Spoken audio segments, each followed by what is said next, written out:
विद्या निकेतन की है।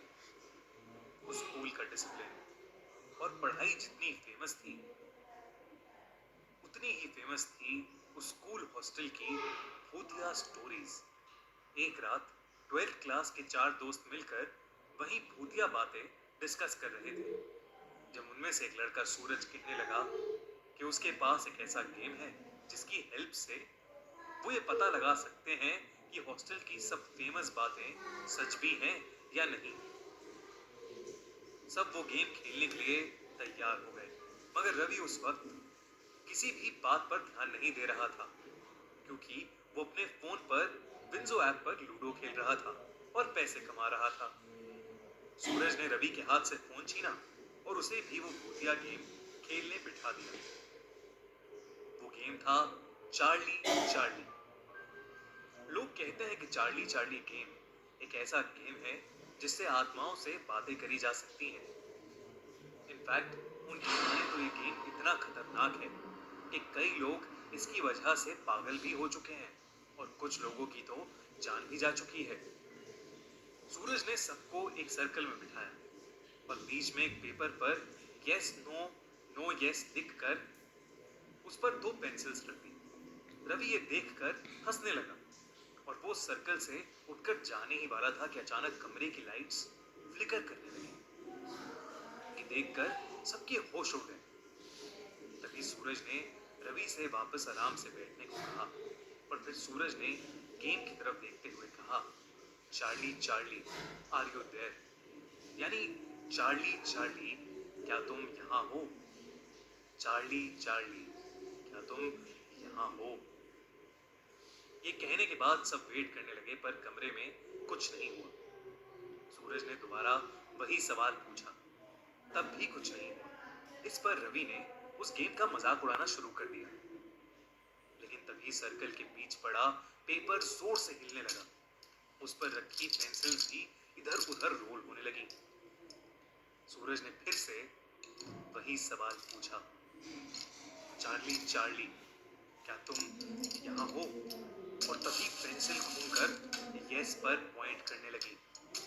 सब हैरान होकर एक दूसरे को देखने लगे।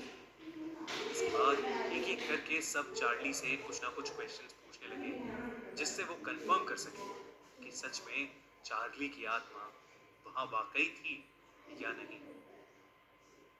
किसी ने पूछा, चार्ली क्या तुमने आज तक किसी को डराया है?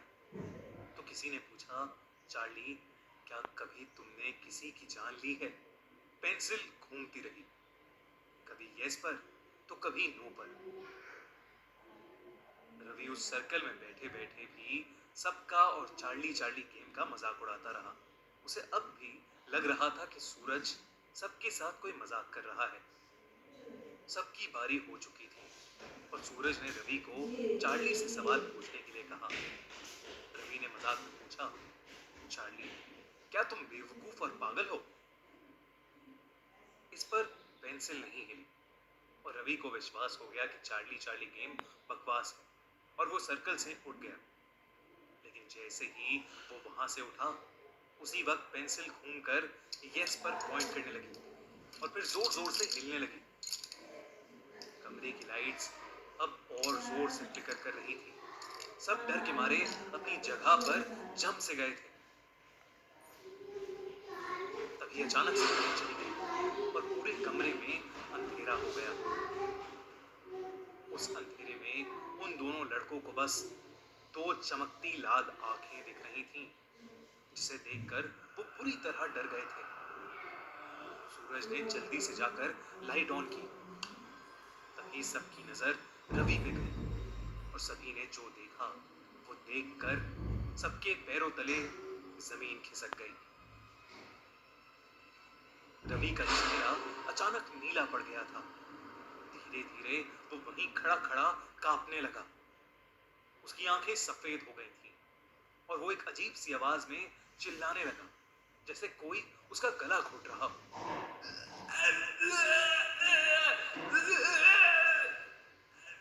रवि की चीख सुनते ही वार्डन उनके कमरे में आ गया और तभी रवि बेहोश होकर जमीन पर गिर गया। हॉस्टल का स्टाफ जल्दी से रवि को लेकर हॉस्पिटल पहुंचा, पर डॉक्टर समझ ही नहीं पा रहा था कि रवि ऐसे अचानक बेहोश कैसे हो गया। फॉर्चुनेटली रवि को 2 दिन बाद होश आ गया, लेकिन उसे कुछ याद नहीं था। ना ही किसी का गला घोटना, ना ही बेहोश होना, और ना ही चार्ली चार्ली गेम खेलना। सूरज और उसके बाकी दोस्तों ने डिसाइड किया कि वो लोग फिर से ऐसा कोई भूतिया गेम नहीं खेलेंगे। इनफैक्ट अगर आप लोगों को भी कुछ खेलना है तो ऐसे हॉरर गेम्स नहीं, बल्कि खेलिए विंजो ऐप पर 40 से भी ज्यादा पॉपुलर गेम्स जैसे ludo, cricket, poker, rummy, bubble shooter, metro surfer, fantasy league और बहुत कुछ। और हाँ, ये गेम्स खेलने के लिए आपको मिलेंगे कैश प्राइजेस जो आप पेटीएम, यूपीआई या बैंक ट्रांसफर से आसानी से विड्रॉ भी कर सकते हैं। और खूनी मंडे के सभी व्यूअर्स को साइन अप पर मिलेगा ₹50 का बोनस भी। तो